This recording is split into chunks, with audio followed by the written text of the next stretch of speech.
Good evening, sim racing fans across the globe. We welcome you for another round of the RSR Outlaw Truck Series, the Winter Series, that is. Hello, everybody. My name is Justin Rose. Now, joining me inside the Inside Sim Racing broadcast tower tonight will be Andy Kessler. And Andy, got a hell of a show on tap for you. I got 31 trucks in the server at Texas Motor Speedway, another speed plant kind of similar to Atlanta. Man, it's going to be a dogfight, especially because we've seen the hot rookie just show up into qualifying here.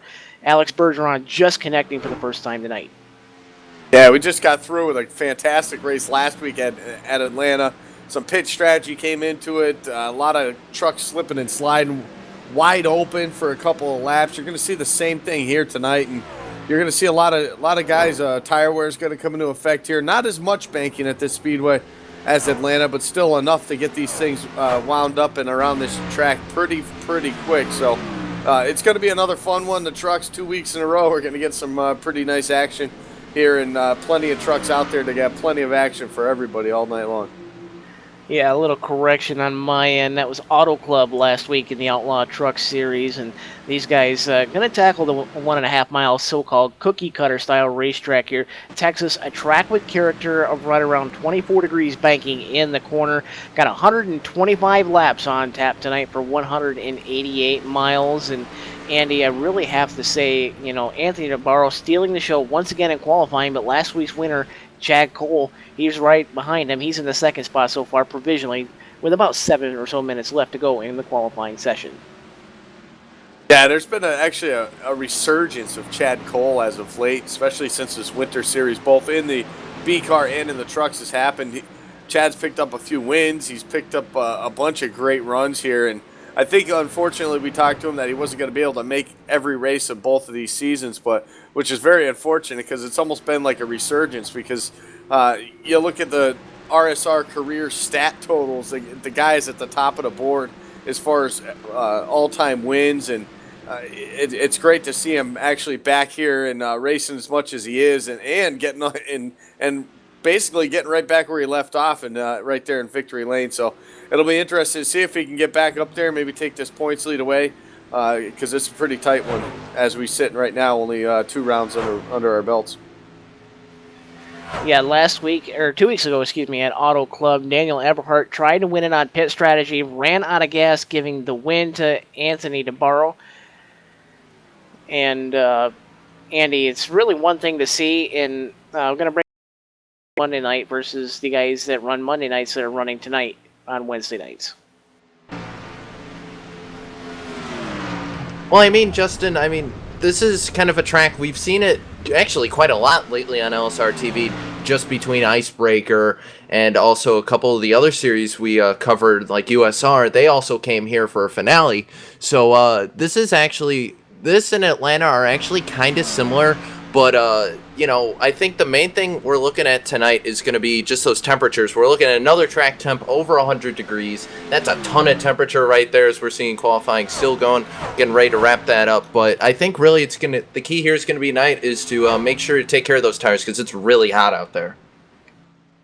That's going to be one factor here tonight. Texas Motor Speedway opened in 1994, and track surface still original on the racetrack, and very much a lot of character in this racetrack. Track, much like Darlington of old, that's very hard on the tires, like sandpaper. Andy, these guys really know how far they can step it out, because we've seen not only in the pro race but also in the cup races here that guys can very easily lose it off of turn 2. Yeah, turn 2, that wall really sneaks up on you. It does the same in turn 4 with the dog leg, kind of a kink right there on the exit of turn 4. It does get pretty wild here. It does get pretty hectic. A lot of the side-by-side racing we'll see in the corners and stuff can cause these guys to get a little bit loose, a little tail happy in these trucks also. So a lot of things are exciting about this track, and it's going to be a fun one to watch here. Tons of talent in this field, a lot of veterans and a lot of rookies like we had talked about, especially one young guy up and coming here, Alex Bergeron, who's really come alive here. Newcomer to the RSR series, and he's definitely flexed a little bit of muscle and also earned some respect from some of these veterans. A little bit of muscle. How about a lot of muscle thus far? 2 races in the books here in the Outlaw Truck Series for the wintertime, and Mark Bratcher going to be your points leader with 79 points, out in front by 1 point over last week's winner, the 8 of Chad Cole. The 20 of Chad Coleman's going to be third in points, 3 points back, 5 points back. You just talked about him, Andy, the super rookie, Alex Bergeron in the 1 and the 90. And Ross Cato going to round out the top 5, 6 points back, tied with Scott Simley in the 68 as well. So those guys separated by a tiebreaker there for 5th and 6th. 7th goes to the 17 of Bobby Wetzel, 14 in arrears. Matt Lacrosse and Tim Matthews tied for 8, 22 points back, the 21 and the 54. And the 94 of Thomas J. George will round out your top 10 in points, 23 points behind your points leader, Mark Bratcher. And I think one of the things to take note of that, Justin, is as we're getting ready to wrap up qualifying here in a little bit, one of the things to take note of is, we talk about them a lot, those RCO cars. I don't see any of them in the top 10. And, I mean, it's not for a lack of trying, but those guys have had really bad luck as of the last 2 races here in this series. And they're really looking to make a resurgence here. We're seeing Anthony Navarro still our provisional pole sitter. And, looking for other drivers. Corbin Himstreet, another one out of the RCO camp. He's sitting 16th on the points. But meanwhile, we have these guys like Ross Cato going out here. He's got basically no teammates. He's kind of going it alone. Him, Mike Kelly, Aaron Bennett, these guys have been having great runs. And they've been doing it without a whole lot of help. Not much looks like it's going to change here, as 29 of the 31 trucks on track right now have taken time in the qualifying session. And Cisco, you alluded to it. Anthony Navarro with the provisional pole, 29.549 second lap around the 1.5 mile High Bank Speedway. Chad Cole in second. 96 of Stefan Marinac going to ride third so far in qualifying. The 31 of Austin Yarbrough will start fourth if that things hold true for about another minute and a half or so. And rounding out the provisional top 5 going to be Daniel Eberhardt, who ran out of fuel last week or 2 weeks ago ran out of fuel, guys, at Auto Club. And with that said, it is time to get started now, going down trackside for tonight's national anthem. Oh, say, can you see by the dawn's early light what so proudly we hailed at the twilight's last gleaming, whose broad stripes and bright stars through the perilous fight o'er the ramparts we watched were so gallantly streaming, and the rocket's red glare, the bombs bursting in air, gave proof through the night that our flag was still there. Oh, say does that star-spangled banner yet wave o'er the land of the free and the home of the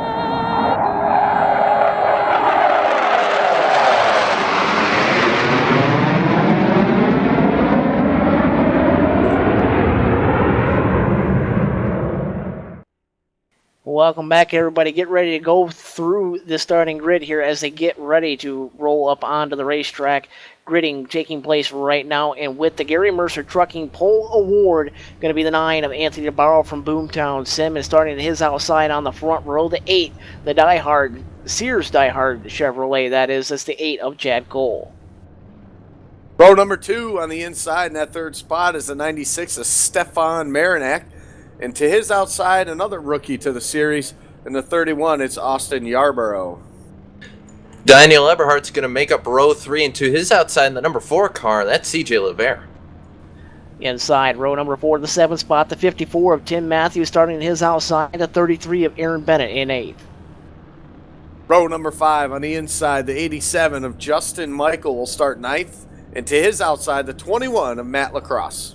Starting on row number 6, our point leader in the 46, it's Mark Bratcher, and to his outside, another guy in the points contender kind of point area is going to be the 20 of Chad Coleman.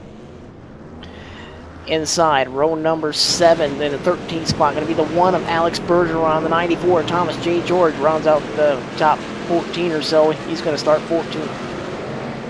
15th starting spot here tonight will be the 68 of Scott Simley. The 17 of Bobby Wetzel will roll off in 16th. Corbin Himstreet and Scott Bolster will make up 17th and 18th. Rounding out the top 20 will be the 84 of Jimmy Norton, 19th and 66 of Brian Harvey in the 20th spot. And as you see the rest of the starting grid roll across your screen, the pace car in the field getting ready to roll through turn number 3. Andy, a lot of guys, really stout drivers so far in the top 10, just looking through the list here. And you got the guys that can win it all in the Full Throttle Cup Series mixed with guys that run only the Truck Series. Time will tell. It's really anybody's guess as the pace car gets ready to get off in turn number 4. Yeah, we're looking forward to a fantastic race. It'll be fun to see these rookies, see if they can get up there and steal a win from these big guys.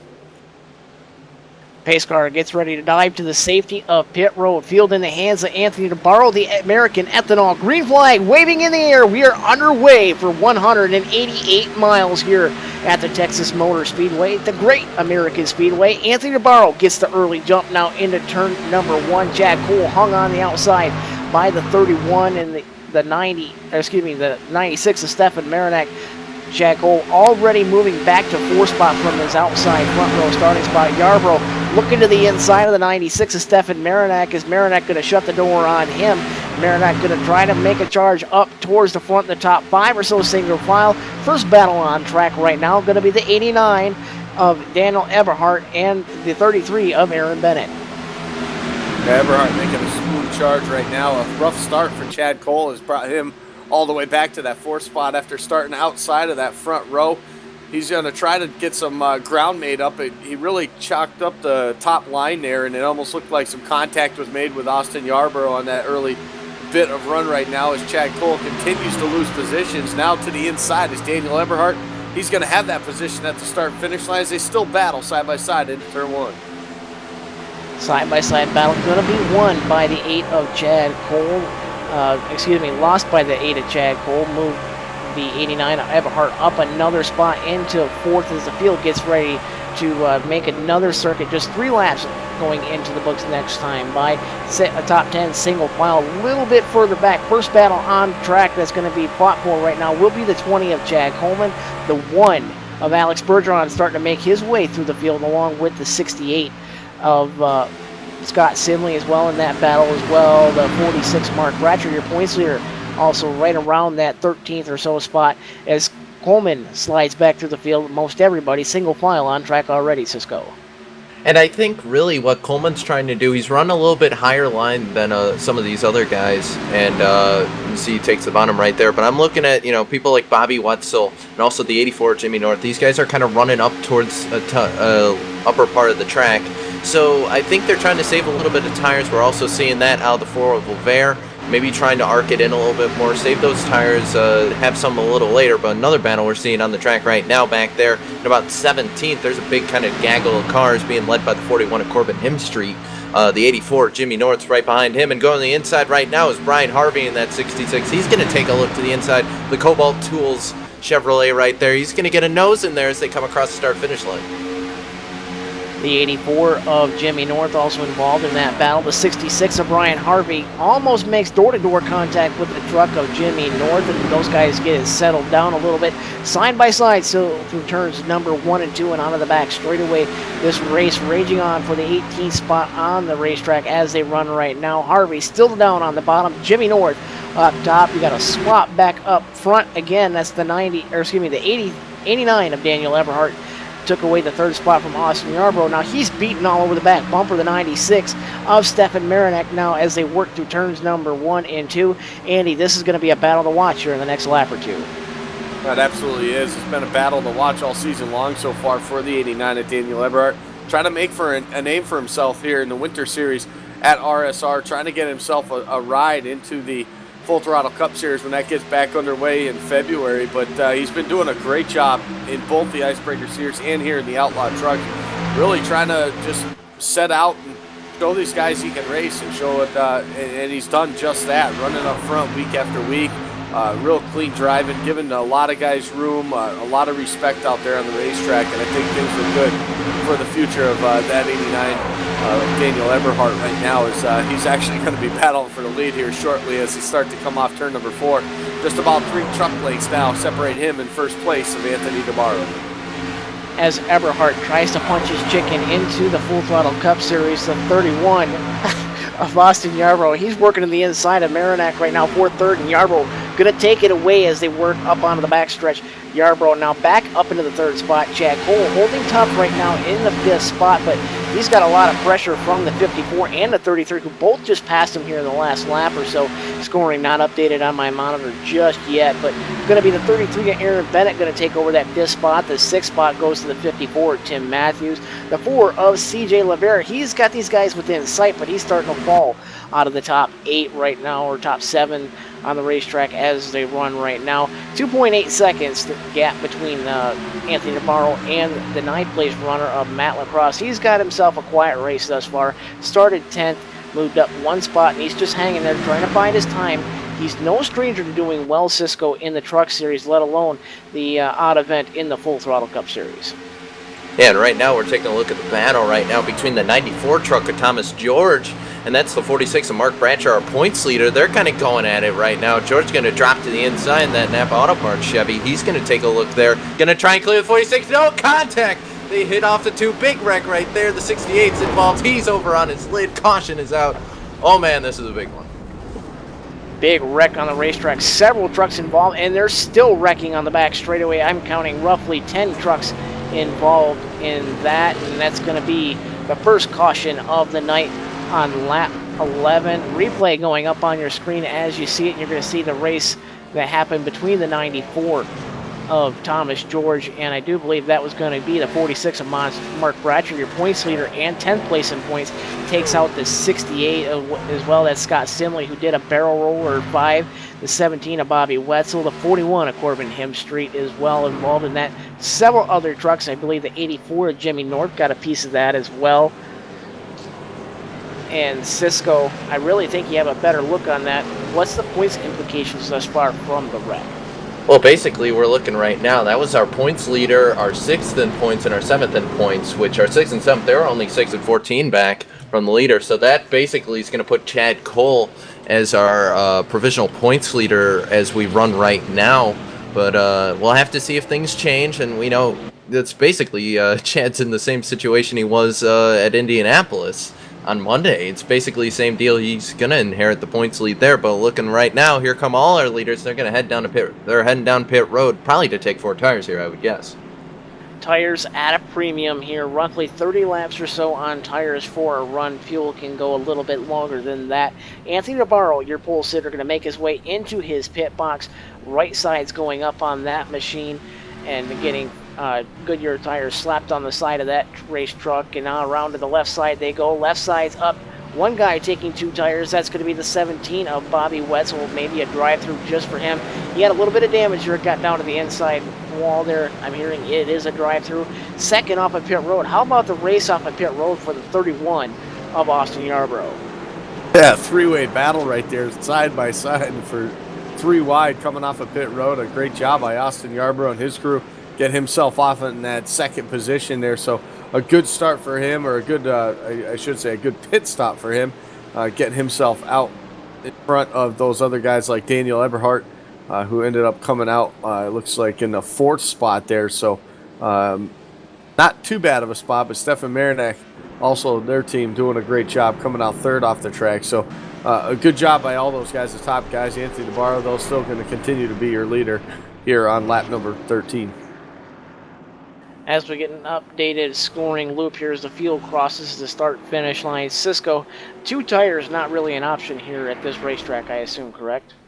Not really. I mean, you probably could if we're looking at maybe a dash to the finish, something like that, where you have like maybe 5 laps, kind of what we saw on Monday night at Indianapolis. But it's really not a good call here because this is just a hard track on tires in general. Generally, these older kind of surfaces we see at Atlanta and Texas and the cookie cutters, they all kind of have a similar effect on the tires. They just shred them if you aren't careful, and you really want to make sure and take care of them and work on that long run speed because that's really where you're going to pick up the big gains.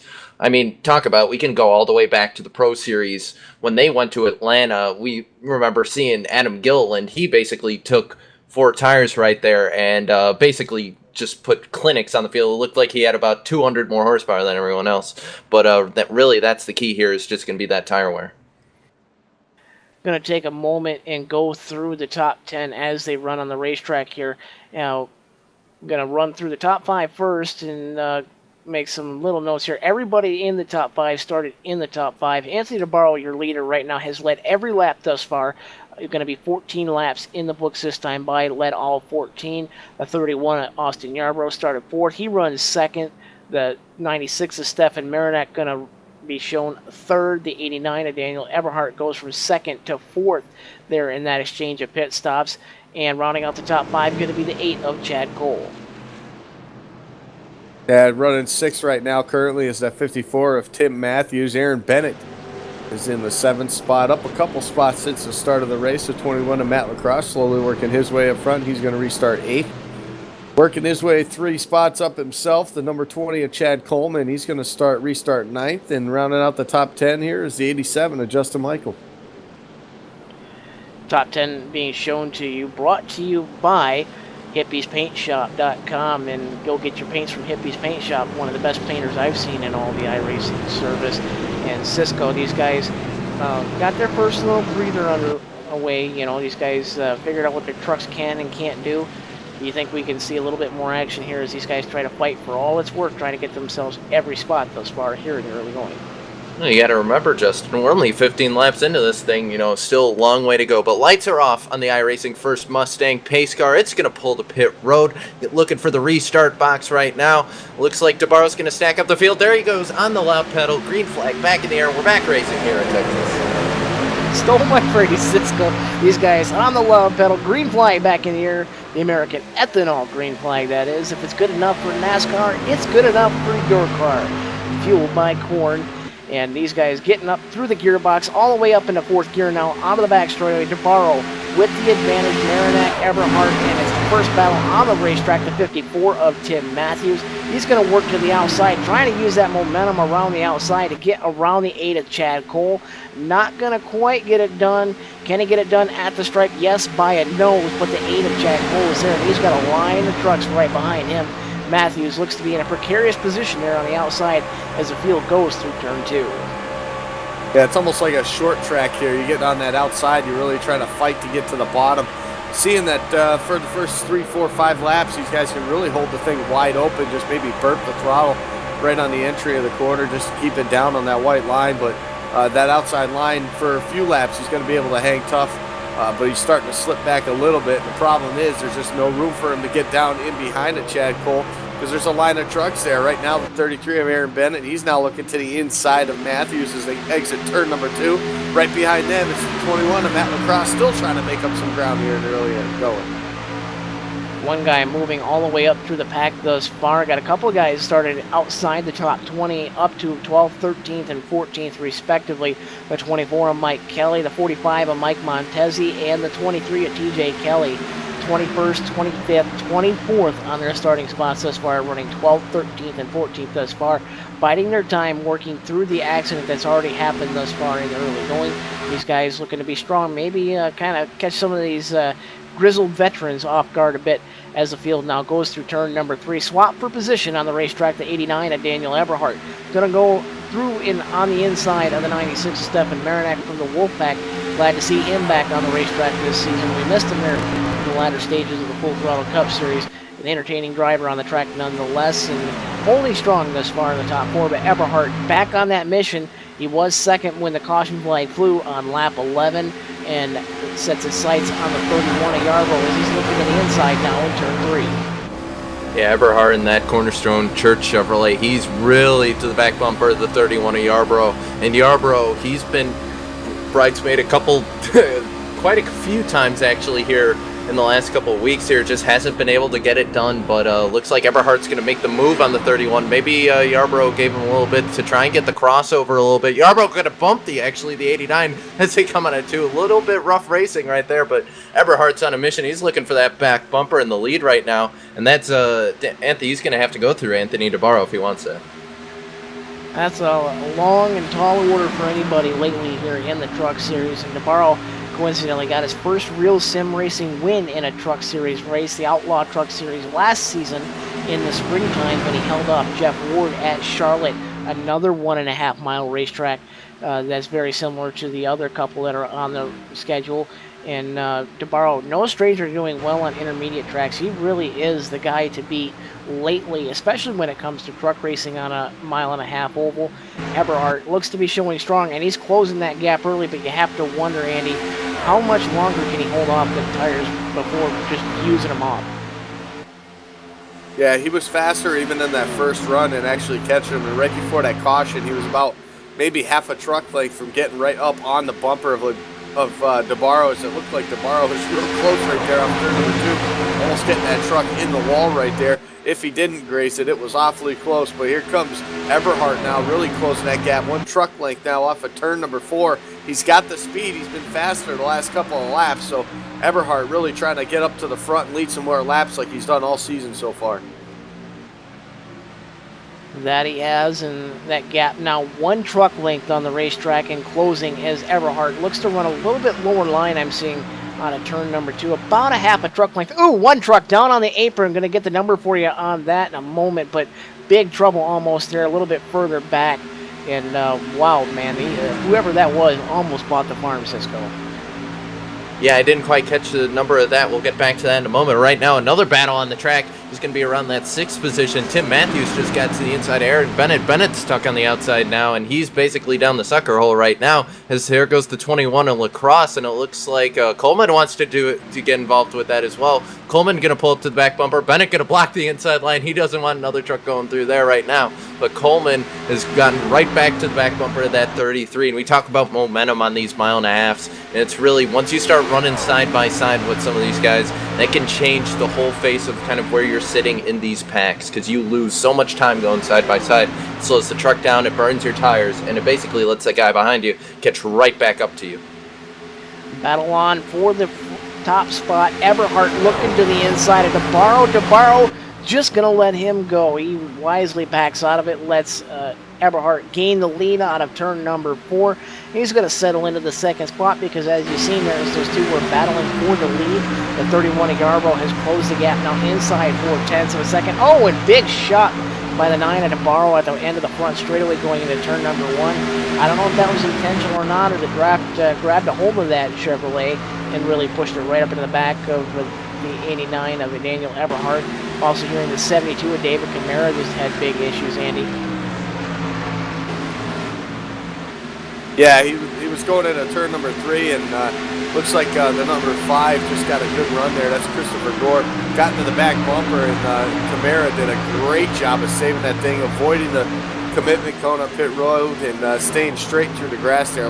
Obviously losing a bunch of time, a lot of speed, having to get back up to speed on the racetrack. So tough break right there for the 72 of Dave Camara, but a great job hanging on to it and keeping us under green. Battle again for the top spot. Navarro this time trying to knock on the door. Look to the outside, look to the inside. Lost a little bit of ground by trying to go to the outside there, guys. And Cisco, Navarro not necessarily lying down and taking this from Daniel. No, but right now we're seeing a battle behind them. That's Chad Cole. He just got to the inside of Marinac, and he's going to make that power move off of turn 2 right there. And that kind of apex you get off of turn 2, that's really where you gain or lose speed here, and where you lose a lot of speed if you're side by side. If you can shut the door on them and make a good run. I mean, check out the run Chad Cole has on Marinac. Marinac almost had to get out of the throttle there, and that allowed the 54 of Matthews to get to the inside of him. But Cole's at least got about a truck length or two on those two right now, and they're going to run side by side, and that's just going to push them further and further back. It looks like Matthews actually going to clear the 96 of Marinac. Marinac can breathe a little bit easy here because the next truck behind him is going to be Lacrosse. Lacrosse is about 4 or 5 truck lengths behind, but one person who can't breathe easy right now is that 89 Eberhardt, because he's got a very hungry Anthony Navarro right behind him. Whoa, big moment for the 9 of Anthony Navarro. Gets very, very loose out of turn number 4. Almost big trouble for the 9 of Navarro, and 31 of Austin Yarbrough. He's going to take advantage of that. Yarbrough now to the inside of the 9 of Navarro, and if you're Eberhardt, that's what you wanted to see right there. And holy moly, man, that was a trouble. Navarro into the wall, tapped by the 31 of Yarbrough. Looks like they just ran out of space there, and maybe a little bit of net code there, because I didn't really see them touch completely, but, you know, going too wide out of 2, it's a really hard thing to do, and I kind of said over the whisper, I'm like, I'd be surprised if they made it out that without a little bit of contact. A little bit of net code there, but Yarbrough is going to hold on to second place. Meanwhile, Navarro is basically thrown in reverse right now, and he's actually going to get into 21 Lacrosse, so he's kind of losing the handle of that 9 truck. Marinac also thrown in the reverse, and they're going to go almost 3 wide. It looks like they're going to have to sort that out. Big hornet's nest back there around the 8th spot right now. It looks like another truck on the apron. That's the 4 of CJ Laverne. He's going to get up. He's going to lose the back end, save it. Aaron Bennett gets in the rear end of him, but holy cow, that was an eventful lap. An eventful lap indeed, man.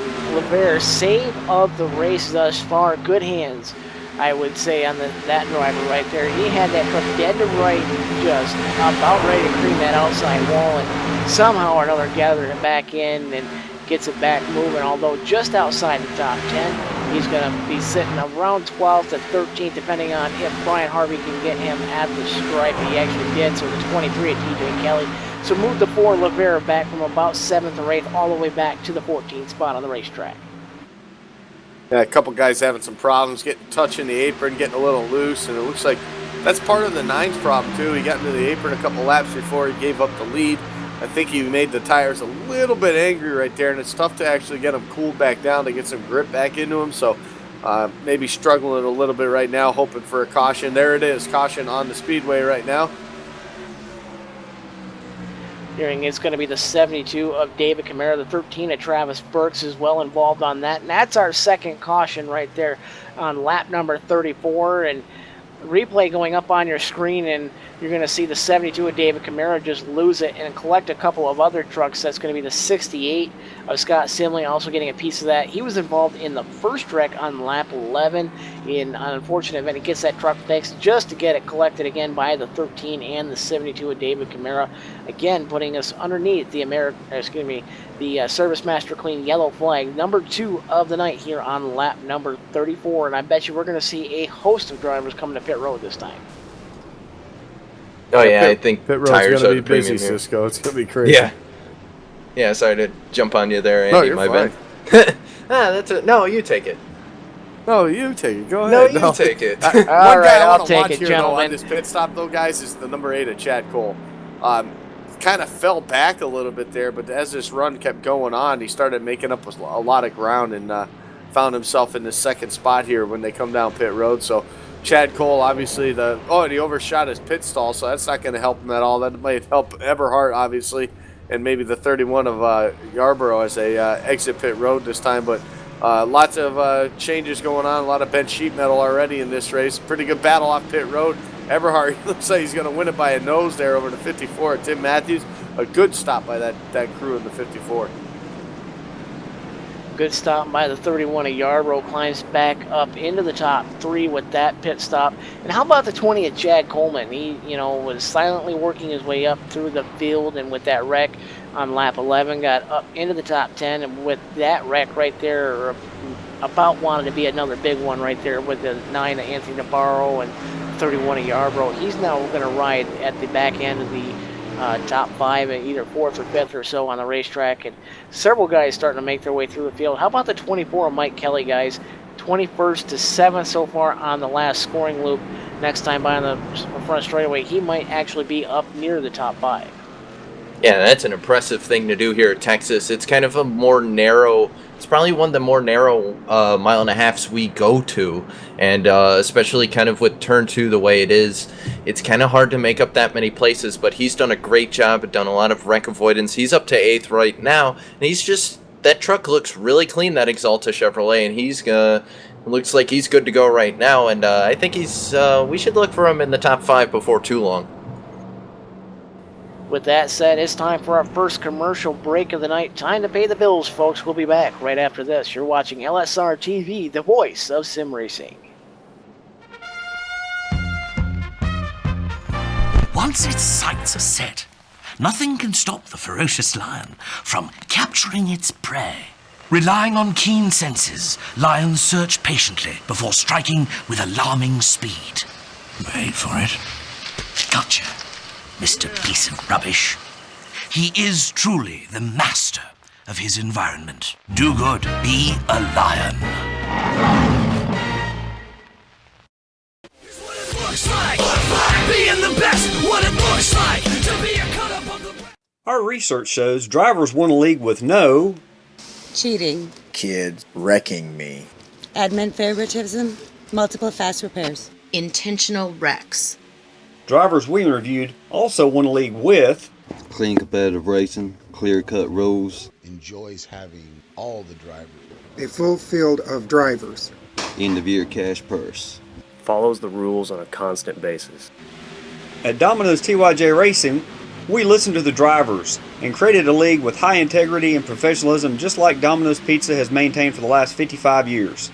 Claim your share of the over $3,000 purse by applying today at Domino'sTYJRacing.com for one of the few remaining Cup Car rides or your seat in our action-packed truck series.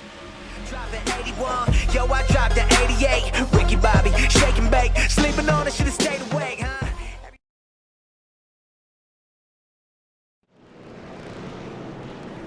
Welcome back, everybody. We're getting ready to go back underneath the green flag once again here at the Texas Motor Speedway. You're watching the RSR Outlaw Truck Series here on LSR TV. The voice of sim racing, Daniel Eberhardt, gonna lead the field back to green. Had the lead there at the time of the caution.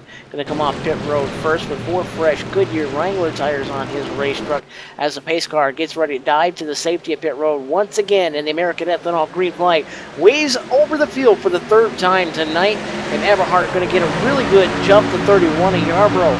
Going to get an even better jump, and he's going to roll right up to the back bumper Eberhardt as he takes the 2nd spot away from the 54 of Tim Matthews. Chad Cole going to get a better restart this time. He's going to roll 4th through turn 2 and battle for the lead already. Austin Yarborough being very aggressive on the restart, looking to the inside of the 89 of Eberhardt. Can he get it done on those 4 tires? All odds guys are saying yes, Andy. Yeah, fresh tires makes it real fun to drive in the first few laps. Austin Yarborough trying to take advantage of that right now. The problem is he's got a really fast driver on his outside there. But as they enter turn number 1, Eberhardt's going to let him go. The problem, though, is Matthews now going to stick his nose to the inside on Eberhardt. That's going to be a battle for that 2nd spot as Yarborough loses a little bit of speed off of turn number 2. Going to continue to lead this. Eberhardt still trying to find a way to get down to the bottom. Here comes Chad Cole now. He's going to try for 3rd and move Eberhardt back to 4th. Eberhardt going to get freight trained a little bit by these guys up here in the top 5. How about the 21 of Matt Lacrosse? Has moved a little bit outside the top 10 in their early going, moves himself back inside the top 10, now running 5th at the stripe and looking to the inside of the 89 of Daniel Eberhardt out of turn number 2. Cisco, if you're Matt Lacrosse, what are you thinking? Do you think you have a truck that can win it, especially after the speed displayed by the 89, the truck that he's trying to work around on the racetrack? Well, Lacrosse has been kind of on a tear. We talk about Chad Cole being on a resurgence. Matt Lacrosse has also had a bit of a resurgence as well. He's been having a great year so far, both in the Icebreaker Series as well as the Outlaw Truck Series. Meanwhile, Eberhardt's still able to find a spot. Finally, he's going to roll back to about the 5th position. He was up on that outside for a couple laps there, slipped all the way back. No one would let him in. Finally, a little bit of a gap between himself and Justin Michael and that 21 of Lacrosse. But I'd say if I were Lacrosse, had problems right now. The 31 of Yarborough, it looks like he tagged the apron. He's going to get up into the 54 Matthews. Those two are going to slow down. And here comes Chad Cole with a huge head of steam. Cole going to go to the outside here as they end the one. Cole's going to probably think better of it because he's seen that the outside not really coming in just yet on the new dynamic track model. And wise move, I say, by Chad Cole, because he is the all-time winningest driver in real sim racing, and he just showed it there by wisely letting out of the gas. And how about the 89 of Daniel Eberhardt? Got moved all the way back to 5th there after that restart.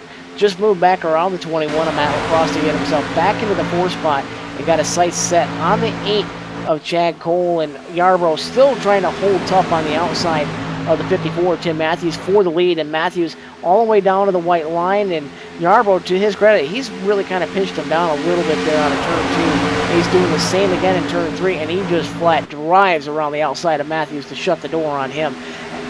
And whoa, oh, big moment, 3 wide for the lead across the front straightaway right now. Eberhardt going to get the lead at the stripe.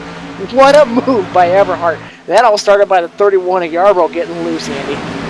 Yeah, that's the second time in the last few laps we've seen the 31 get loose by tagging the apron there in turn number 4.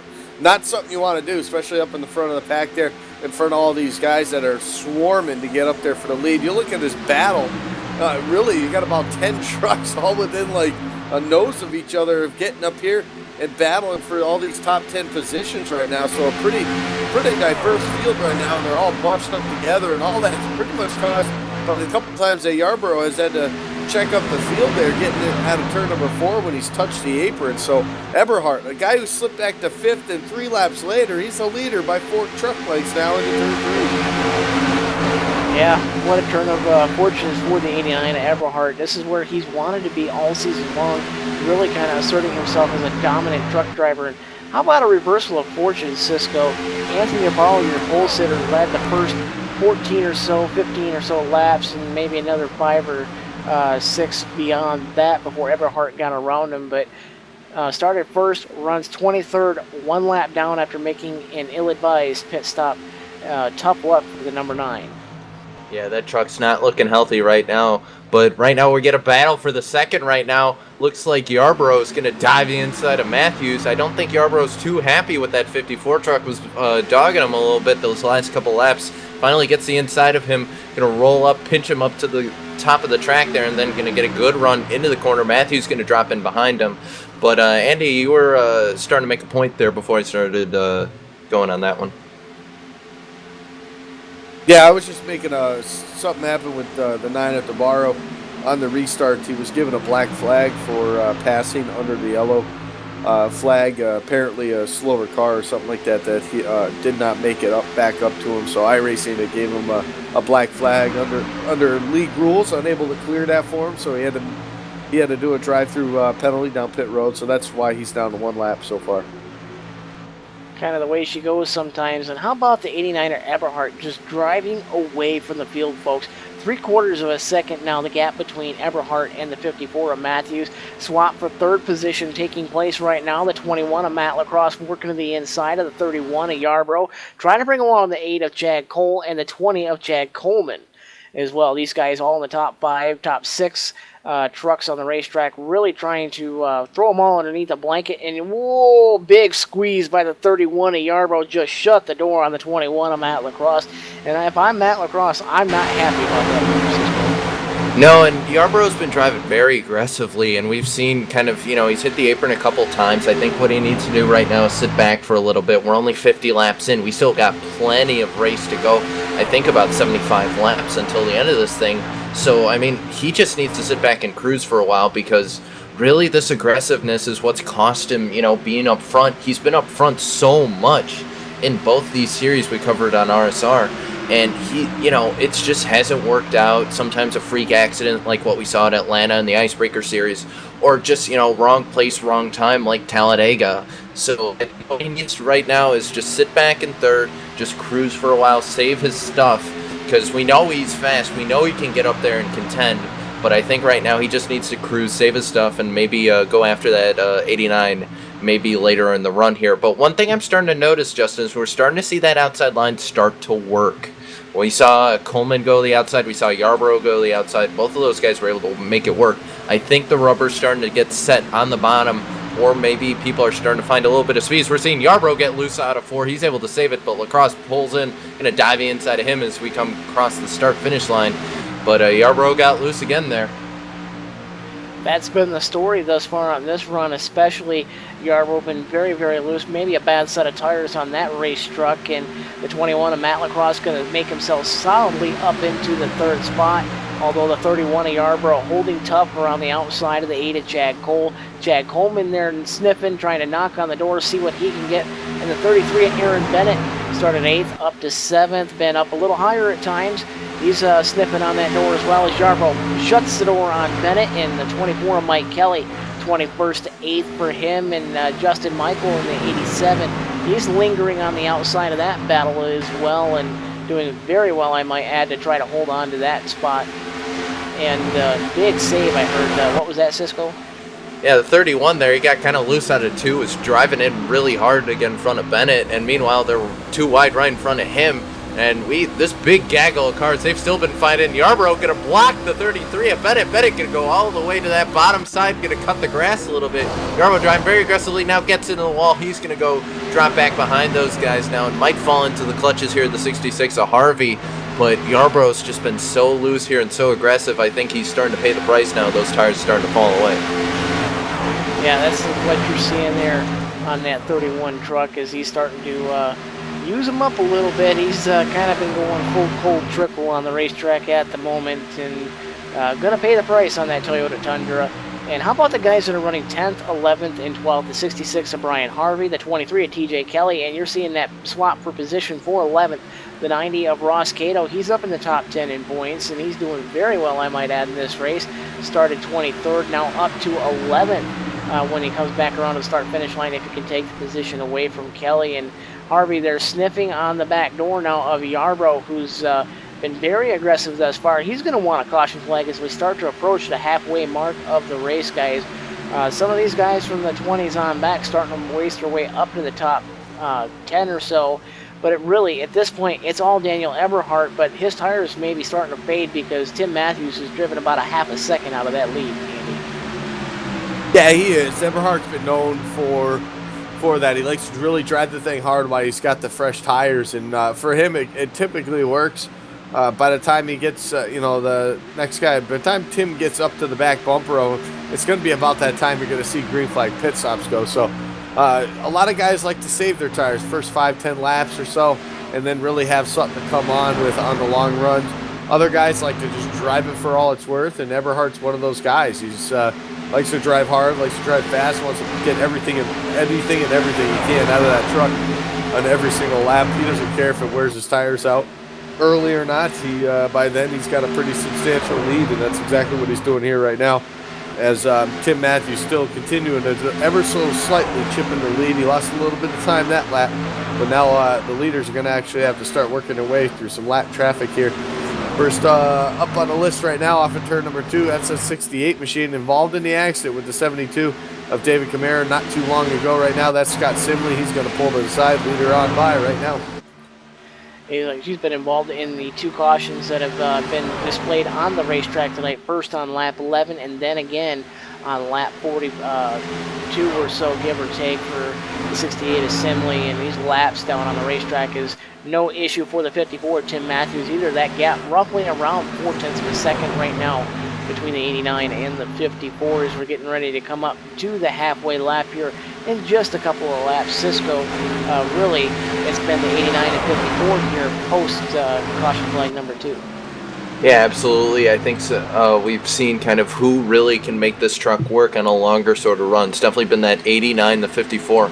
But how about Chad Coleman? He's driven his way all the way up to 30, started 12th. And another guy to shout out, how about Mike Kelly? He's all the way from 21st. He's up to 4th. He's having a great night. Talked about him a little earlier, and he's made his way up there, doing a really great job in that Exalta Chevy. Meanwhile, the battle behind him, Justin Michael just put a move on Chad Cole to dive that inside. He's looking for that 5th spot right now, and Cole's going to basically go down what's quickly becoming the Earnhardt sucker hole on that outside unless he can get to the bottom here. He has room. It's going to work right now. He'll get to the bottom, but he really, I thought we'd be seeing the outside by now, but maybe these guys haven't really figured it out yet. Yeah, they're not making the outside lane quite work just yet. It is a tough thing to do. Probably a little bit easier with the fresher tires. The momentum on that outside, they're able to hang tough for somewhat, but still that bottom side is caution on the speedway. Caution on the speedway for the 3rd time right as we come to the halfway lap. The 10 of John Abbott going to be the reason for your caution. Caution number 3 waving on lap 62. And we'll do the midway race break after we have pit stops, because I imagine everybody going to come down to pit road. And if you're Anthony Navarro, this is what you wanted. You're the first truck 1 lap down on the racetrack. Yeah, as we're taking a look at the replay right now, and look at the incident, it looks like John Abbott made contact with that 31 of Yarborough. Not really sure. I couldn't really tell if Abbott drifted up or if Yarborough came a little bit down, but either way, John Abbott went for a bit of a ride, about half a barrel roll before that thing finally landed back on the ground, but that's going to be the end of John Abbott's night, but he's not going to be too happy, I'm going to imagine, with that. None too happy indeed as the field all collects behind the pace car. And coming around this time by, going to be halfway in the race. We'll get the midway race break for you here after everybody makes their pit stop, so we get the most updated scoring loop.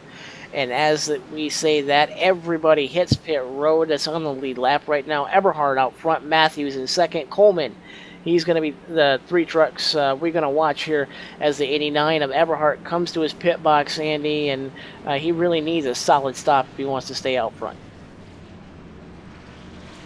Yeah, he's had the fastest truck out here so far tonight, and he's done everything right. I mean, dropping back to 5th on that restart last time, and then driving right back up to the lead. I mean, he's definitely the class of the field here tonight. He's shown tremendous speed all season long in both the Icebreaker Series and here in the Outlaw trucks, and just itching to get the win. He got the win in the first race of the season at Talladega, I believe. It was either Talladega or Daytona, so many races.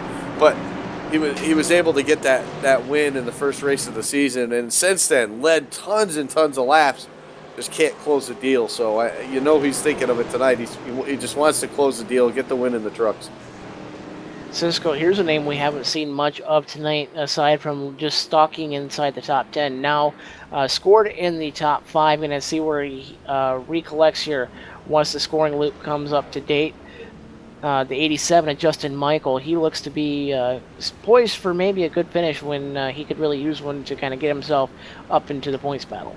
Yeah, we've seen Justin Michael. He's kind of been lurking in that top 5 for a while now, and he's had very good race trucks and just kind of been almost like a bit like a Matt Kenseth, kind of there, and he's just kind of lurking. And of course, we talk about Matt Kenseth. How about Mr. Ultimate Matt Kenseth right behind him, Chad Cole, who's running 6th? Those two have kind of been around each other for the last 20 or so laps, and I think those two are kind of biding their time, waiting for the runs to go on here. Maybe similar styles we're seeing out of both those Chevrolets right now.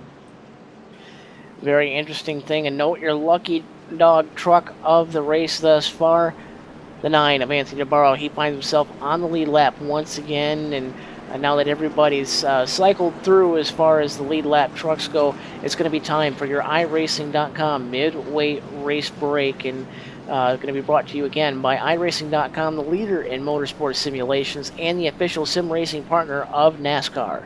And up front right now, going to be the 89 of Daniel Eberhard. In second behind him, going to be the 54 of Tim Matthews. 21, Matt LaCrosse will be third.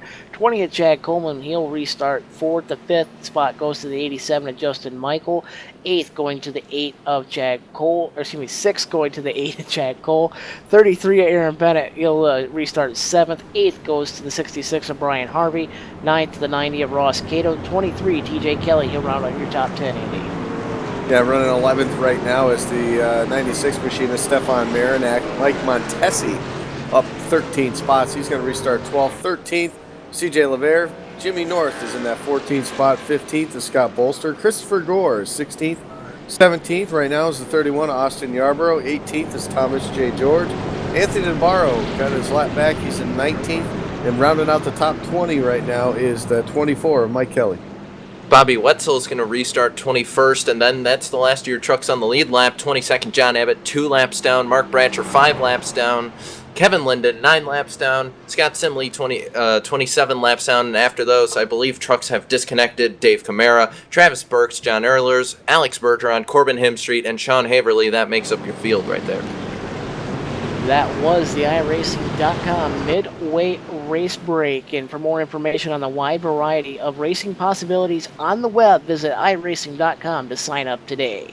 And with that said, the pace car got to be getting ready to turn those good old-fashioned wheel-and lights off on that pace car. And as the field gets ready to file out of turn number 4, pace car to the safety at pit road. American Ethanol green flag out for the 4th time tonight. Everhart on the loud pedal up through the gearbox up into 3rd gear, and it gets that truck up to full song before hitting 4th gear now into turn number 1.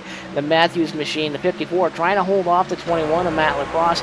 Lacrosse going to have the advantage there on the inside, and he's going to use some fresh tires to try to get around this arguably the second fastest truck on the racetrack of the night, and does so with a little bit of ease. How about the 87 of Justin Michael? He's working to the inside of the 54 of Matthews, trying to bring along the 8 of Chad Cole, the 33 of Aaron Bennett as well.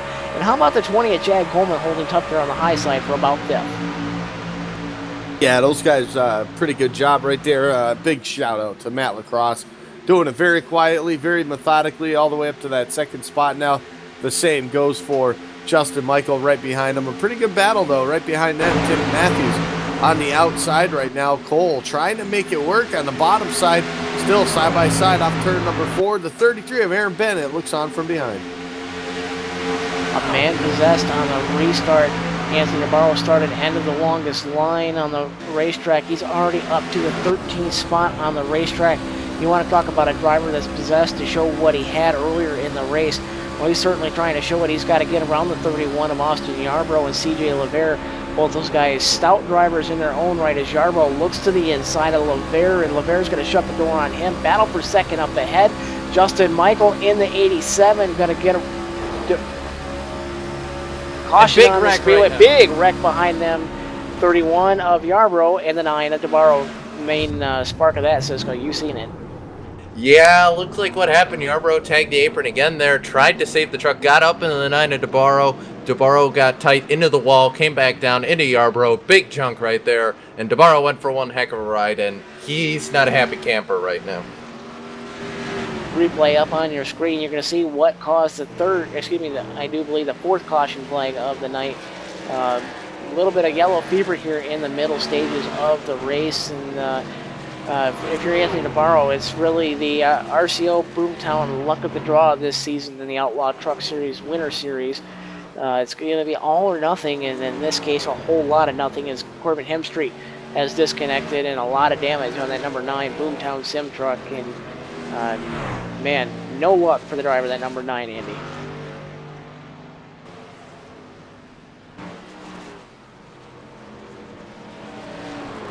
Yeah, and it's just, you know, it's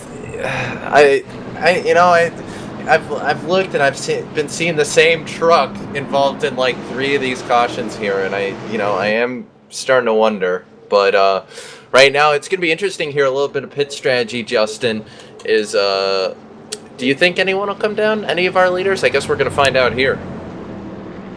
You may be right. It may be pit strategy time, and a couple guys look like they're going to try to, but they think better of it and try to get back in line. You may see some trucks, and indeed you do, guys at the back end of the top 10. From 11th on back, it's the 4 CJ LeVere, the 24 of Mike Kelly, Jimmy North in the 84 as well, the 45 Mike Montesi. All these guys outside the top 10 going to come down and maybe get a little bit of an advantage. How about maybe about a 10th or so per lap advantage for the first few laps, and that may all you would need, especially if you're Mike Kelly, who's been all the way up to about 6th or so. Andy and Cisco, those guys looking very stout thus far, and this may be the advantage they need. Yeah, it definitely could be what these guys need. And the thing also too to remember is we've had some pretty good green flag runs here, so another advantage not only in the tires being a couple laps newer is the fact that they're going to have that much more fuel also. So if we do get a nice long green flag run, it gives them the opportunity to stay out a little bit longer. Hence, if there's a caution, they could end up trapping some of these guys a lap down. So give them the advantage on that end also. So why not? You're right there at the top 10 outside looking in, and you might as well give it a shot. If you're going to take a chance, do it now. We got plenty of time before this thing ends. Still a little over 50 laps to go. So make the chance, make the gamble. Do it now before you run out of time, and we'll see what happens for these guys if they're able to make up any type of ground up here. But still up front, though, that 89 machine, man, he's going to look tough to beat. If anyone can get up to him, the problem is going to be if they can pass him, and that's going to be a tall order here tonight is what it seems. And with that said, it's going to be time to step away. We're going to take another commercial break. You're watching the RSR Outlaw Truck Series from Texas Motor Speedway here on LSRTV, the voice of sim racing.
Domino's TYJ Racing League is proud to announce we are now taking driver applications for our $2,500 purse inaugural season going green January 2016. At Domino's TYJ Racing League, you get paid cash, not gift cards or die casts. Cold, hard cash. You get paid for finishing 1st through 20th in our championship and 1st through 3rd, plus a lucky dog bonus in all of our 20 races, plus other cash bonuses. You're going to like the way you look. All the way to the bank. I guarantee it. Purse amount approximate, paid cash or iRacing bucks. Drivers carry less than $20. Report unsafe driving to local authorities. Apply today at Domino'sTYJRacing.com to see if you qualify for our league.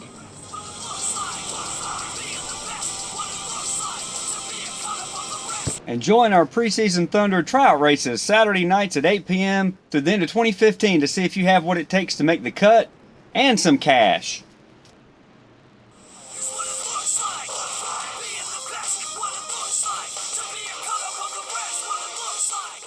Domino's TYJ Racing League is proud to announce we are now taking driver applications for our $2,500 purse.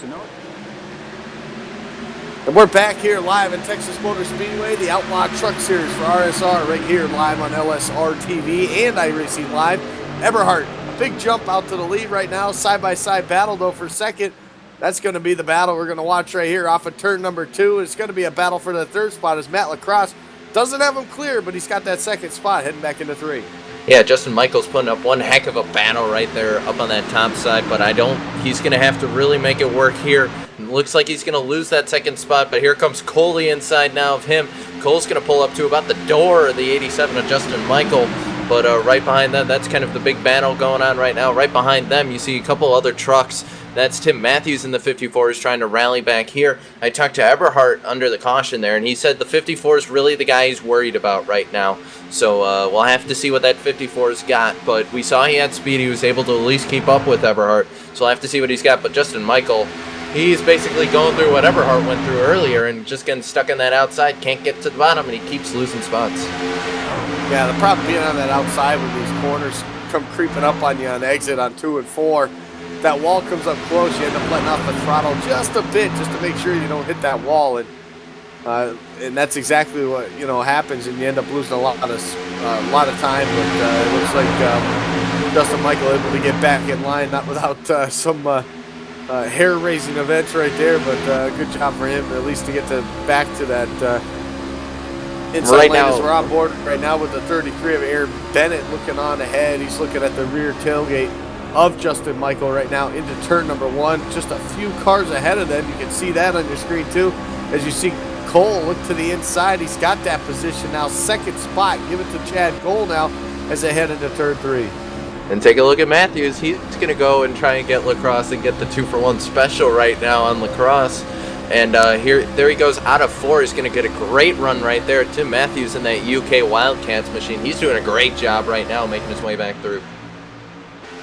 Yeah, pretty good battle still shaping up right behind these guys, man. The 87 of Michael still falling backwards. 33 of Aaron Bennett able to get around him, move Bennett now up into that 5th spot right now. But that 54, you talked about Eberhard saying that was the guy he was worried about. I think the 54 of Tim Matthews has been definitely stronger, possibly in the later stages of a run. I know Eberhard's been struggling with a loose truck towards the end of the run when the fuel starts getting out of these things and the tires are worn out. He said he was going to try a different line maybe to see if that would help, but we'll have to see as this run continues to go on. A couple pretty big battles right now in the top 5 to the inside. Aaron Bennett now looking Matt Lacrosse. That's not going to happen, but just behind those guys, the 87 of Justin Michael, he's going to lose another spot now to the 20 of Chad Coleman. Move him up a spot and don't look down. Here comes Stefan Marinak. He's trying to get back into the top 5. And meanwhile, Bennett's going to look to the inside of Lacrosse there again, and this time it's going to work. Bennett to the inside of the 21 as they head into 1. He's going to make it work right there, make it stick on the bottom. Looks like he's going to clear Lacrosse out of 2 here. It's going to be a matter of can Lacrosse get to that bottom? No, he's actually going to soldier back on the outside. It's a great run out of 2. He's going to kind of come back going into 3, but that may have spelled disaster for him because I think that allowed the 20 at Coleman to jump in there and get another 2-for-1 special right now. He's going to get to the bottom of Lacrosse there, and Lacrosse is going to lose 2 spots in about a lap there. After restarting in that 2nd spot now, Matt Lacrosse now going to move all the way back to the 6th spot right now. He's got a little bit of breathing room behind him as a battle right there is 87 of Justin Michael. He's got Marinak now looking to the inside as they head back into turn number 3. Still side by side, pretty good battle. Pushed up a little bit by Marinak. Able to keep the thing straight right now off of turn number 4. Close to the wall for the 87 of Justin Michael. Able to keep it straight. Battle in front of these guys again. Lots of battles all over the place. The 20 of Chad Coleman, he's starting to make a buzz here in the late going. He gets around Aaron Bennett. That's a battle for that 4th spot. Give it to Chad Coleman as they exit turn 2. Yeah, Coleman has really come alive on this run. He's found something right now because he's all the way up to 4th. I think that's one of the highest spots he's been all night, and he's making it work right now in that RSR Toyota Tundra. But right now, kind of, you're seeing, Eberhardt's got a bit of a gap on the field right now, but I think it's starting to close little by little. Chad Cole is starting to hunt down that 54 machine, and he's got the 89 machine, I should say, of Eberhardt, who's going to go to the bottom of Daniel Eberhardt. Wow, I'm losing my mind today. That's Anthony Navarro. He gets by the lap truck. But those 2, that's Matthews and Cole, they're tracking him down right now, trying to maybe work together. They're not fighting. They just want to catch the leader. Yeah, traffic can be a big factor at a racetrack like this, a mile-and-a-half intermediate track with these trucks, with the momentum that they need to keep up the speed and keep the lap times up and maybe catch the guys in front of you. You tend to use the draft, and that does play into effect here off of the corners. Helps these trucks out quite a bit. So 2 trucks in a row like they are right now, Chad Cole and Matthews, that's definitely going to help them and help their cause getting back up to Daniel Eberhardt. They've knocked off about a 1/10 over the last couple laps, so it is working right now, but we'll see if they can continue this or if they're going to end up battling for that position. And right now, another battle on the track quickly resolved there. That was the 4 of CJ Lovera. He's got a little bit of damage to the rear end. It looks like he backed that thing into a light pole, but it doesn't seem to be affecting him too much because he just got around the 87 of Michael, and he's looking for more, starting to gain a little bit of time on his Speed Force teammate. That's Stefan Marinak up in that 7th spot, but Lovera looking very strong in a truck that doesn't really look that strong. Yeah, Lovera was one of those that did decide to come down pit road that last time, so he's got a little bit fresher tires than these guys that he's passing right now. and it's actually starting to show just a little bit as he made his way around Stefan Marinak now. That's going to move him up to that 7th spot. A lot of momentum riding right now in that Ford truck. CJ LeVere off turn number 2, going to close the gap now on the 21 of Matt Lacrosse. That certainly will be the battle for 6th. Wow, that just goes to show how good new tires are right now, and LeVere is putting them up, or is stacking them up, putting them down right now as he's going to get to the bottom of Lacrosse there, and I know you like saying it, Andy, but that's a power move right there. LeVere just using those 4 tires. He's going to get that spot right now. Away, I think he got at the line, actually. No, Lacrosse did get 6th that lap, but now it belongs to CJ LeVere. He's looking really strong.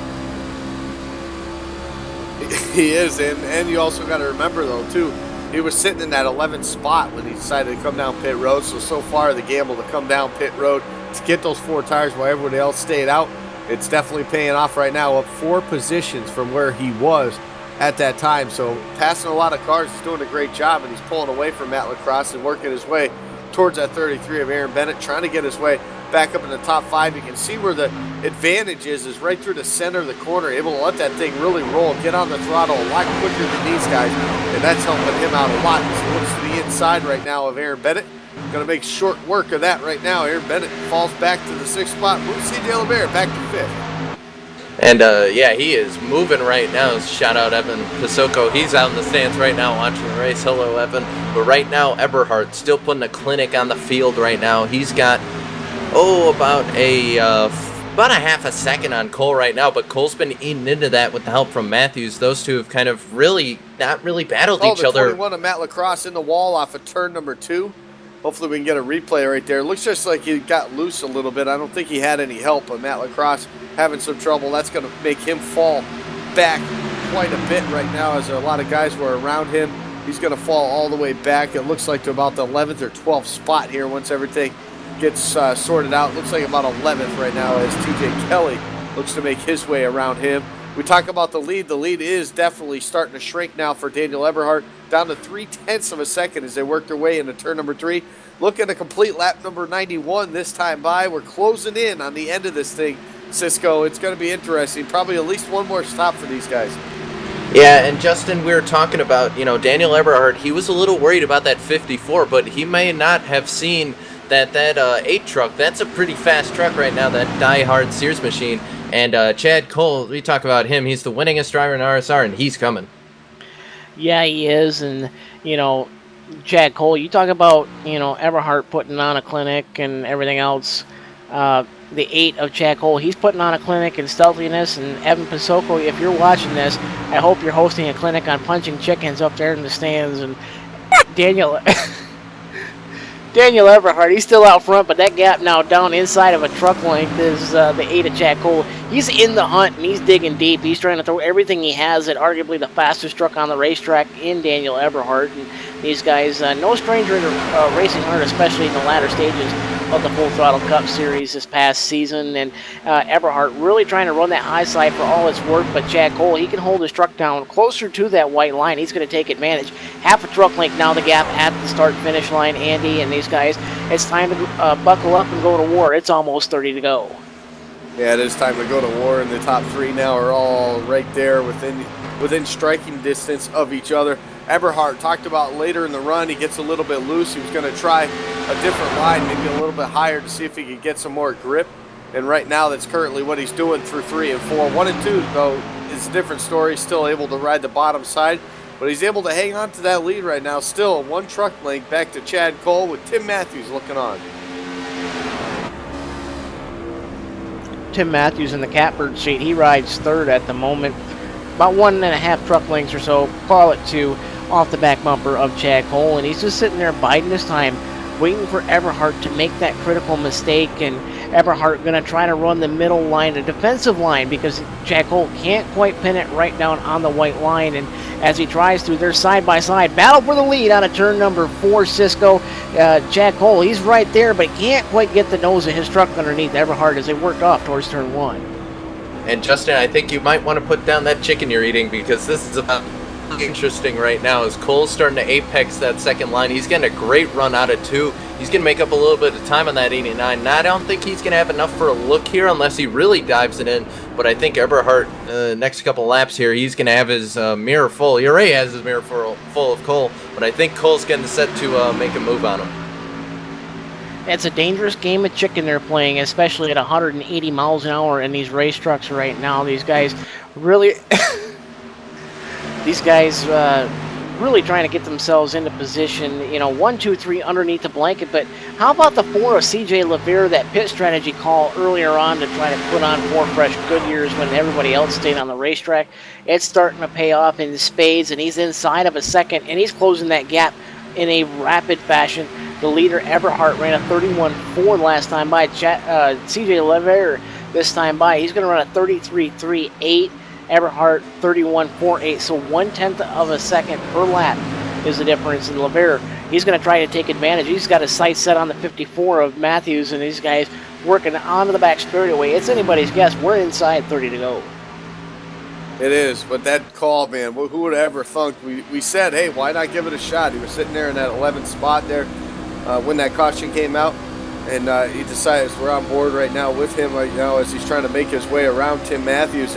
And you talk about that strategy, and we said, hey, why not? I mean, you're sitting 11th. Why not do it? You didn't have the speed, per se, to be up there running with these guys. Why not get the fresh tires, see what happens? And now look at him battling for that 3rd spot now to the inside of Tim Matthews on the back straightaway.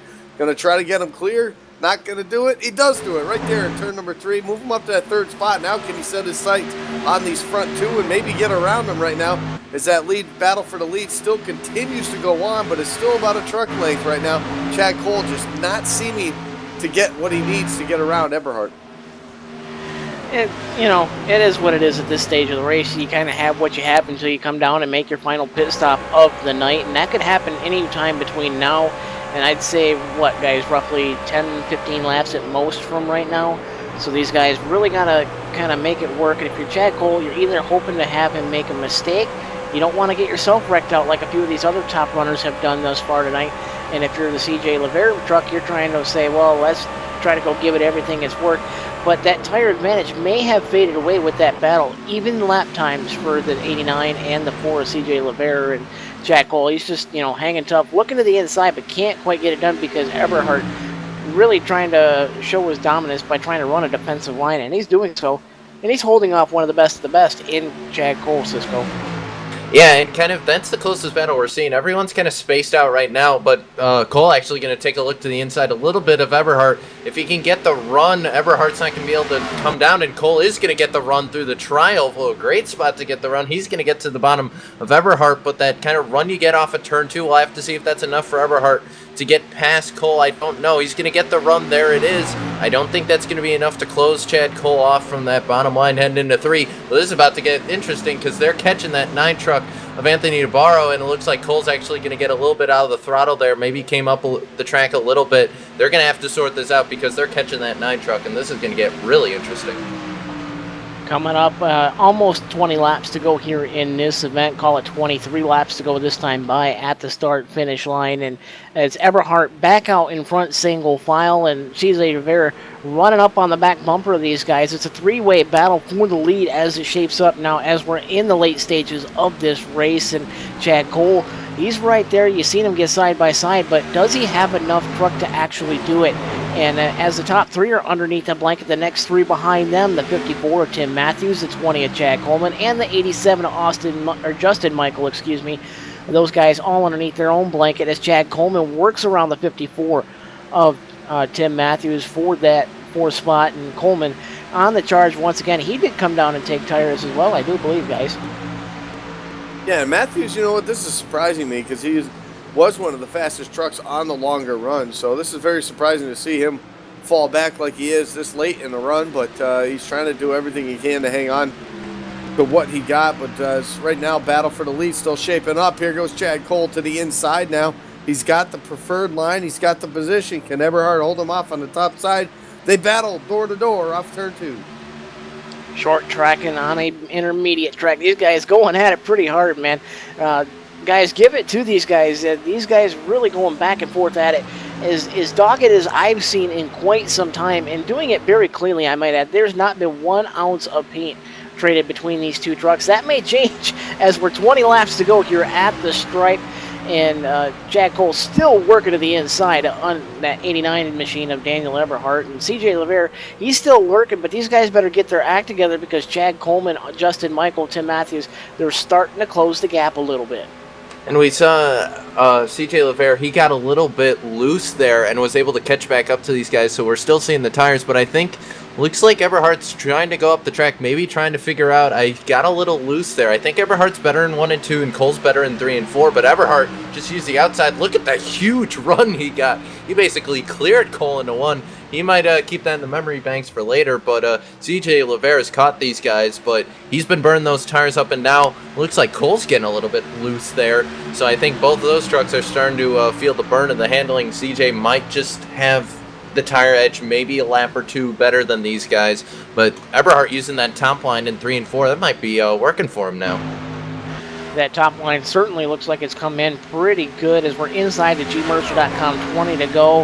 Lap 108 going on the board, 107 in the books, 18 laps to go here at the Texas Motor Speedway for the Outlaw Truck Series Texas 125, and these guys really trying to put it together. Cole, LeVere, Eberhardt, not necessarily in that order, but, you know, these guys, I'm impressed. This has been some of the best racing I've seen on an intermediate in quite some time. Last time we seen a battle this good, it was Jeff Ward versus Anthony DeBarro at the Charlotte Motor Speedway here back in the springtime. Andy, I know that you got to be pretty impressed by the side-by-side racing they're doing and not trading any paint. Oh, absolutely. I mean, this is neat. I mean, I've known Daniel Eberhardt for a long time. I wouldn't say he's a rookie to racing, but he's definitely a rookie to the RSR. And to be battling as hard as he is right now, the respect that's being shown between him and Chad Cole, obviously a huge veteran to RSR, one of the founding drivers, if you want to call him that, of RSR, most winningest driver. I mean, to battle him this hard, to keep him behind you, I mean, that's just incredible. Eberhardt's doing a great job right now. The only question is if he can hang it out for another 16 laps. 15 and a half as they get back on the back straightaway. Next time by will be 15 laps to go. You see Eberhardt really running an extremely higher line than what I've seen all night long, as Cole going to run the middle, kind of drift down, diamond off the corner and try to get that run on the inside. And Eberhardt's probably been the guy that's actually found something here in the late stages of this tire run. Cisco, can these guys make it to the end on fuel? It's going to be close. I mean, we're looking right now, and it's really going to be close. I think CJ LeVere's, obviously CJ LeVere's going to be better off than these guys, but I got to think they're thinking about that. But, you know, we saw Eberhardt try to, you know, be a little more safe on the fuel strategy 2 weeks ago when we were at Auto Club, and it worked out for him, but a lot of these guys took that one-stop strategy, and I think if Eberhardt, you know, he was a little safe on fuel, if he's going this to the end, or he's going to be doing the same thing as these guys, so I think someone might try it, but I think they're going to be good unless they come down, and if one comes down, they're probably all going to come down. I'm seeing a great battle on the racetrack right now. 87 at Justin Michael, the 20 at Chad Coleman, the 24 at Mike Kelly.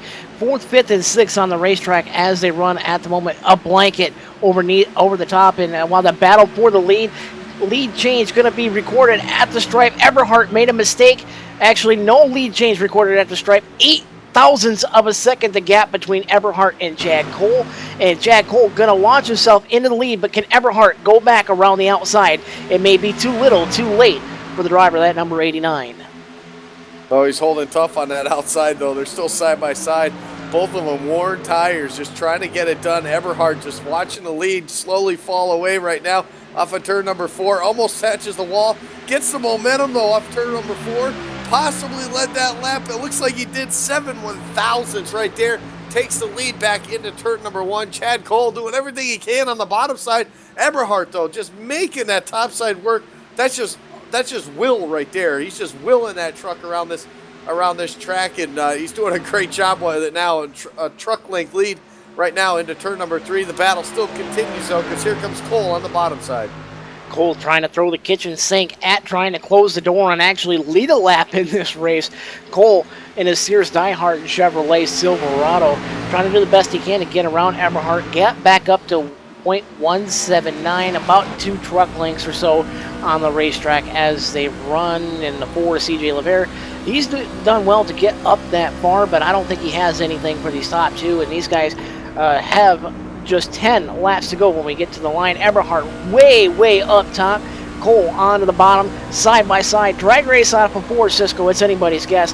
I bet you we're going to see more than a kitchen sink thrown at each other here as we close these last 10 laps. I think Eberhard's found the line he needs to run right now. He's been running up high. He's going to go kind of the high side of that bottom line, but I think he found where he's fast right now, which is that high side, especially when Cole gets to his bumper.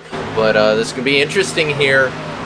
These guys keep running side by side, and every time they do, Levere picks up about a 10th on these guys when they run side by side, but both are now kind of up on that high line. Eberhard, almost the Kyle Larson line up there on the extreme top, but he's going to get a great run right there, going to lead that lap as well. But it's going to be close here. I don't think these guys are going to hit pit road at this point. I think they're good, and I think they're going to race it out from here. And one truck I want to point out right quick, you got the 24 of Mike Kelly. I just seen flash across my screen. He got around the 87 at Justin Michael going into turn number 1. He's about a second and a half back, but he's running a much faster lap time than the 89 of Eberhard. So he could provisionally get there, battle for the lead, though once again, Cole is there knocking on the door, looking to the inside, but not going to get it done that time by at the stripe. Almost a tenth and a half taken out by the 8 of Chad Cole from the 89 at Eberhard. It's really, man, I'm beside myself. I'm running out of adjectives to describe how awesome this battle is. I'm sitting here, almost 2 hands to my head, shaking it in disbelief at what I'm seeing on my screen. And these guys, I'm impressed. I'm calling this race of the year. So far, so good. It looks that way. Eberhard doing a great job on that high side. Who would have thought that high side, that high anyway, in turns 3 and 4, would be the place to be, and he's getting the job done on that high side. In the low side, though, in 1 and 2, obviously he found something. He continues to maintain a 2-truck length lead currently. But Chad Cole, man, he's got to be thinking to himself, what do I got to do to get around this guy? I've been there so many times in the last 10, 15 laps on the inside. Has the position, just can't close the deal right now. Closes the gap again right there in 3 and 4. But off turn number 4, the momentum carries Eberhard to the lead. Still a trunk length right now as they cross the start-finish line. 6 laps to go. 6 to go here at the Texas Motor Speedway. Eberhard still out front. Chad Cole second. The 4 of CJ Levere. He's riding third all by his lonesome. Mike Kelly, 21st to 4th. He's riding by his lonesome, trying to close that gap on third. And rounding out the top 5 going to be the 87 Justin Michael. Battle for the top spot once again out of turn number 4. This time by 1 hand in the air. 5, count them, 5 fingers left to go. 5 laps, that is, from Destiny. Can Eberhard be all heart and go to victory lane? And Levere got loose, swap for third. Going to be Mike Kelly in the 24. He's going to take third, add another 1 to his tally, but my eyes firmly affixed at the front of this field. Kelly's not going to have enough time to get there at this rate. It's all these two. Can Eberhard do it all heart, or can Chad Cole become the Iceman and have ice water in his veins to finally close the deal? 4 laps to go this time by at the stripe, Andy. Yeah, great battle still going on, and Chad Cole, I don't know, maybe he's saving something. Maybe he's just making it good for TV. I'm not sure, but Chad Cole, I don't know if he's got anything left in this thing, if he's got to let these tires cool off just a little bit here, trying to get him going here. This is about the closest he's been right now, entering turn number 3 over the last few laps. He's been running the high side right into tire tracks. Eberhard in turns 3 and 4. Then he dives it down just like he's doing right now. Gets the run. He's there now, looking to the inside again on Eberhard at the start-finish line. He's going to be there side by side. Now he's going to take that line away from Eberhard. Eberhard loves the bottom side in 1 and 2. We'll see if he can do anything with it here. Here comes Cole now. He's got half a truck length lead. No, it's now even up off of turn 2. And Eberhard's going to get a great run out of 2. I don't think he'll be able to clear him, though. They head into turn 3, but Cole's going to be stuck on that bottom side. I don't think he can be able to make it work, but he gets a great run there. But he's got to make sure to hold the truck all the way through the corner. Not going to clear Eberhard. 2 laps to go at the line. They're side by side right to the line. Cole got him by about a nose. Unbelievable battle we got side by side for the race lead. It took 124 laps to get to this point, and these guys aren't going to let it go till the whole thing is all said and done. Cole to the inside, still door to door down the back straightaway into turn number 3 this time to the start-finish line.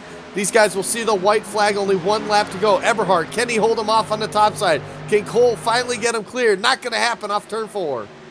White flag in the air, 1 lap to go here at Texas Motor Speedway. Lead change at the stripe. Daniel Eberhard using all the heart he has to clear the 8 of Chad Cole going into turn number 1. Chad Cole had the door shut on him. Eberhard on the bottom. Can Chad Cole make one more dash? Cole out of gas on the back straightaway. Can the 89 of Eberhard make it back to the start finish line? And will the 24 of Mike Kelly get there? Who will know? Checkered flag waving out of turn number 4. Who's it going to be coming to the stripe? The 89 of Daniel Eberhard. All heart to the checkered flag. Going to be the 24 of Mike Kelly finishing second. The 87 of Justin Michael rounds out your podium. And what a fantastic finish.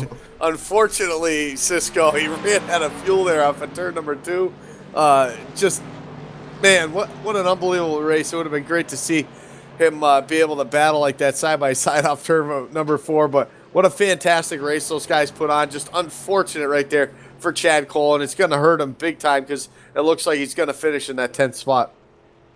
Yeah, and Eberhard is going to get the win finally. He's been so close several times. We mentioned he got the season opener at the Icebreaker, and he's been up there, but it just hasn't worked for him. But this time, he's going to get the victory here at Texas, and a great job by him, hanging tough on the outside, taking on one of the veterans of the series, and doing it in a great way, being clean, and just running an absolutely great race.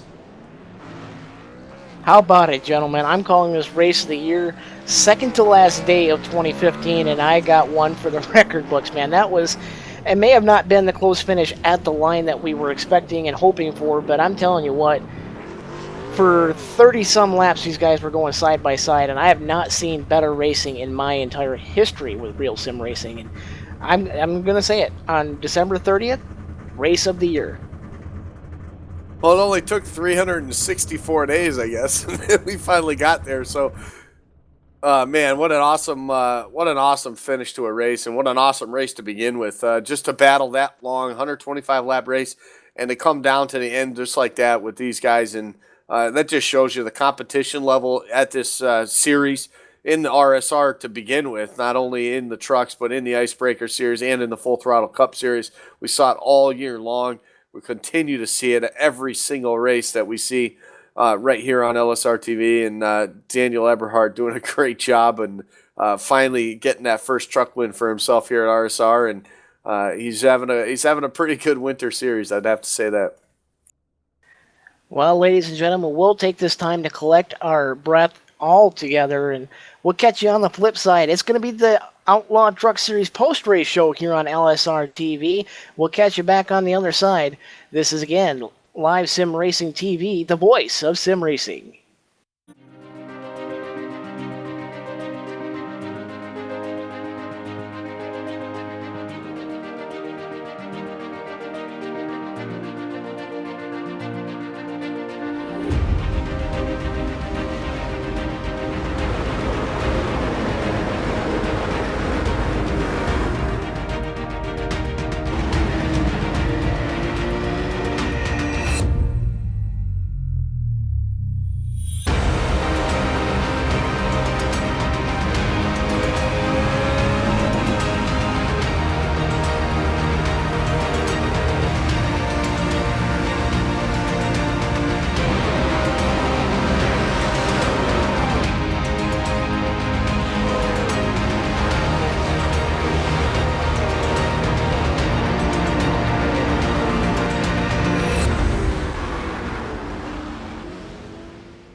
Welcome back, everybody. You just witnessed the greatest show I've seen in the Outlaw Truck Series in ages. This is one for the record books, and man, I'm just beside myself. I'm speechless, actually, as we get ready to go through the post-race show. And Andy Kessler, man, that was really something.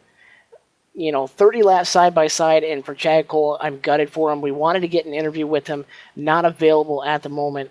That was, man, I feel for him. Yeah, that was a fantastic race. Unfortunate right there that he had to run out of fuel, and we weren't able to catch up with him down here on the pit lane here. So we're gonna move ourselves down a little bit further on. I caught up with Justin Michael here, third place finisher here in the number 87, and Justin, man, what a fantastic truck race we had here tonight. Yeah, it was definitely exciting. A lot of the top guys were racing clean, and just it made for a good show. I wish we would have had longer green flag runs. Might have been able to do something. Yeah, it looked like right there on that last restart there, you actually fell back. You were kind of stuck on that outside, lost a bunch of positions. But man, look at you come back as this run went on. The long run, obviously, you were liking the long run. It brought you all the way back up into that third position. Obviously, a little bit of help with Chad Cole running out of fuel there at the end. But overall, you got to be pretty excited about this run. It was a pretty good way to get back into the trucks. Oh, absolutely. Yeah, we were definitely one of the stronger ones on the long run. The short runs, we were pretty much junk. Just that we went straight to the back. So it was a good race, and I'm glad Daniel won. Yeah, it's pretty cool to see a newcomer to the series, to RSR, to get another win like this, like he has.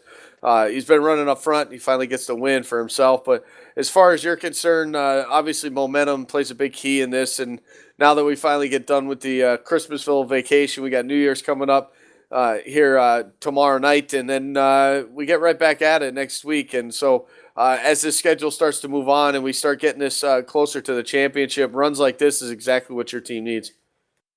Absolutely, yeah. We look forward to some more good runs here in the future. Got some good tracks coming up that we really like, so we should do real good at. Well, you finished third place here tonight. Here's your chance. Sponsor shout-outs. I know there's more people than just yourself that get it done for you each week. Yeah, man. All the guys watching AR15.com, Tom Drilling for designing my truck here, and all the guys watching on my Twitch stream. That's a pretty cool deal. We want to congratulate you again on this third place finish, and we'll see you next week. Absolutely. We'll be here. All right, there you have it. Justin, Michael, coming home with the top three finish here tonight, and I believe I'll throw it down a little bit further down pit road. Justin Rose now, he's caught up with our second place finisher, Mike Kelly. I'm caught up with our hard charger of the race and runner-up finisher, Mike Kelly. Man, you were coming on strong there. You took better part of 2 seconds out of Daniel Eberhard's lead there in the late stages. You benefited a little bit. Chad Cole ran out of gas out of two, but tell us about that run. 21st to second, a strong run, especially here at Texas. Hey, I don't even know where to start. That was something. Did this race start yesterday? It seems like it. The marathon battle up front, I mean, we've just about lost our mind, almost going baby words and all kinds of gaga craziness, but man, you really impressed me driving that Exalta Chevrolet, just driving up through the field, and really showed like you truly belong here, not only in the Outlaw Truck Series, but on Monday nights as well for the Full Throttle Cup Series that's due to start in February. I'm quite impressed, and were you surprised yourself when you seen just how far you'd actually climbed when the checkered flag dropped? Well, not really. As I said when I got interviewed before, my qualifying program's weak. No matter what car I drive, it's weak. It's always been weak. It was the downfall of my NASCAR iRacing Series run way back in the day. But it is what it is, so I always expect to be able to race up to the front. And I raced up to the front before, and the car, I guess you slap a 24 on something and it's a long car run. Apparently that's the way it works, but the truck was just awesome on long runs, and we were just getting enough juice into those green flag runs to see how strong it was coming on compared to everyone else. And I knew if I got a shot there on a long run, I'd have a really strong truck. And when that last yellow happened with the 9 and the 31, I got involved in that. So I had to go in and pit, and that ended up being being kind of a help for me because I got 4 fresh tires there and fixed it up. And in the long run, I had just enough extra tire over those guys to really make a hard charge at it, but ran a little bit short.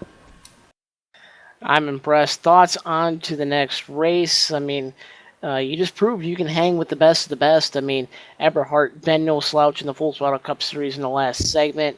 Been very strong all season long in the Outlaw Truck Series. You know, and guys like Chad Cole, Chad Coleman, you know, you raced literally the cream of the crop that Real Sim Racing has to offer. Next week, can you get it done? Can you get your maiden win in Real Sim Racing? Well, where are we at next week? I'm not sure.